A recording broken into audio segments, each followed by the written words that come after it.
viewers, it's me Mukil again. Looks like today's a science experiment day. We're gonna make this experiment real quick. Keep watching this video. We're going to test about raising molecules. Alright, welcome to my experiment lab.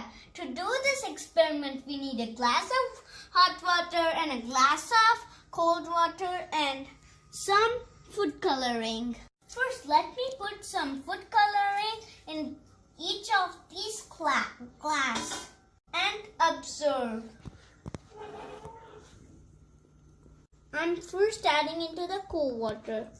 I'm second adding into the hot water. You'll see the hot water's food coloring is going faster than the cold water's.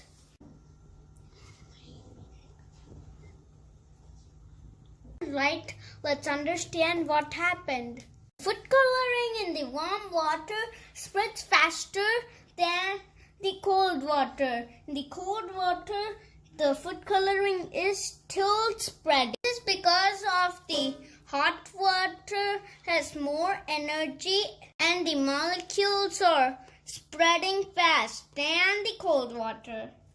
Alright, it was a quick experiment. It's a time for you to do it at your house. Thanks for watching. Please support and subscribe my channel.